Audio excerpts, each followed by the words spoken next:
फक्त न्यूज मराठी 24/7 माध्यमातून। तर पाहायला विसरू नका आवाज जनतेचा, रोज रात्री 8 वाजता फक्त न्यूज मराठी 24/7 वर। मुख्यमंत्री म्हणून आपल्याला कोणता चेहरा पाहायला हवा?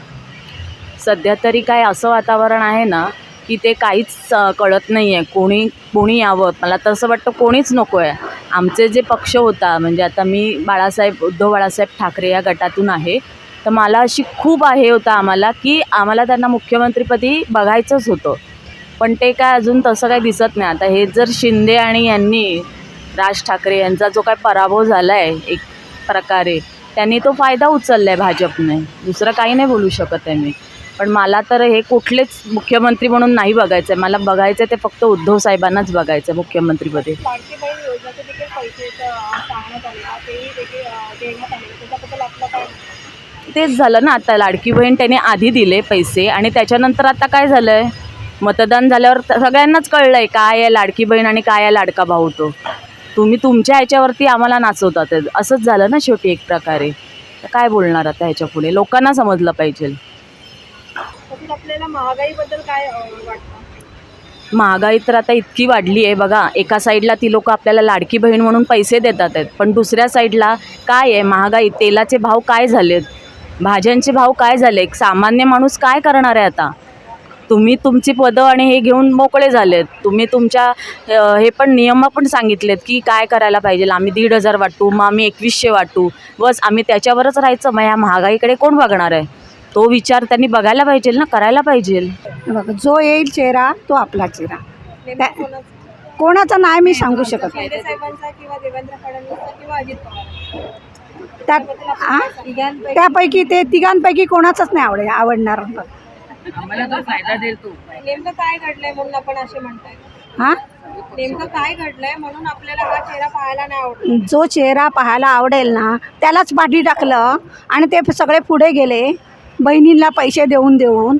हा, बहिणी म्हणजे तरुण बहिणी, तरुण बहिणी फक्त 65 पर्यंतचे। हा, तरुण बहिणी फक्त 65, त्याच्यानंतरच्या नको। मग त्याच्यानंतरच्या बहिणी कुठे जावा, त्यांनी कुठे जावं? त्यांना कोणाचा आधार? ज्यांना मुलं नसतात, त्यांचा कोणी कमवणारा नसतो किंवा त्यांच्या मिस्टरांना पेन्शन नसते, तर त्यांनी कुठे जावावं? एक तर रेशनवरती रेशन पण मिळत नाही, गरिबाने काय करायचं? एवढी पैसे देऊन मतं घेतली आहेत, महागाई वाढवून ठेवली आहे। हां, बाहेर लोकांना धंदे लावायला देत नाहीत, सारखी म्युन्सिपाल्टी येऊन उचलते। काय करायचं? गरिबांनी कसं जगायचं? कुठल्या बेसिसवरती जगायचं गरिबांनी? आताचं जे सध्या निवडणुकीचं इलेक्शन झालेलं आहे त्याच्याबद्दल आपलं काय मत आहे? नेमकं हे जे निवडणूक झाली ती योग्य झाली आहे का असं वाटतं आपल्याला? मला तरी वाटत नाही योग्य झाली आहे म्हणून, फक्त पैसे देऊन झालेली आहे। फक्त पैसा फेकला आहे आणि तमाशा देखलेला आहे, बस, बाकी काय नाही। त्यांना तर काय तरुण बहिणी लागतात, 65च्या वरती चालत नाही का बहिणी? उलट त्यांना गरज आहे की काहीतरी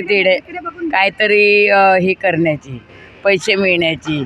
आता झालं आहे, सगळे विसरले, मतदान झालं, आता कशाला ते येतील? नाही येणार ना दारामध्ये। झाल्या बहिणीसुद्धा गेल्या, भाऊसुद्धा गेले सगळे। आपल्याला काय वाटतं कोण मुख्यमंत्री बनला पाहिजे? कोणता चेहरा आपल्याला पाहायला आवडेल? नाही, आम्हाला तर सध्या कुठचाच चेहरा आवडत नाही, कारण आमच्या फायद्याचं कोण बघतच नाही बहिणींच्या। नेमकं काय झालं पाहिजे? हां, नेमकं काय झालं पाहिजे का? त्यांनी सगळ्यांचा विचार केला पाहिजे। फक्त म्हणजे म्हातारे असतात बंधू आमचे, हे बाकीच्या बहिणीसुद्धा म्हातारे असतात, 65 नंतर कोणाच्या मुलं विचारत नाही। ज्यांना मुलं विचारते ते लकी आहेत, पण देत नाही ते काय करणार? फक्त हे लोक फक्त मतदानाच्या वेळेला डिक्लेअर करतात, आम्ही असं करणार, आम्ही तसं करणार, नंतर तोंड दाखवत नाही जरासुद्धा। आणि राजकारण एवढं वाईट आहे की पक्ष बदलतात ताबडतोब।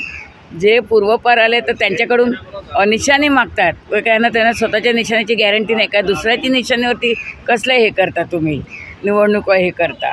आधीच्या वातावरण हे चांगलं होतं, आधीच्या वातावरणापेक्षा आताचं वातावरण लय गढूळ झालेलं आहे। देशात राजनीती, गुंडागिरी, म्हणजे आज लोक किती त्रास मध्ये राहतात आणि हे सर्व आपलं त्रास आहे पॉलिटिशियन लोकांसाठी, बाकी दुसरा काहीच नाहीये। पूर्वी जी मुंबई होती त्याचा हिशोब आता काय तसं राहिलेलं नाही, सगळं सरकार जिस तरह से सरकार को चलाना चाहिए उस तरह से सरकार नहीं चला पा रही है। इसमें ईमानदारी कहाँ दिखा रही है सरकार? आप ये बताइए। सरकार तो अच्छी है, उससे कोई लेना देना नहीं है। हाँ। तर न्यूज मराठी 24/7च्या माध्यमातून तर पाहायला विसरू नका आवाज जनतेचा. रोज रात्री 8 वाजता फक्त न्यूज मराठी 24/7 वर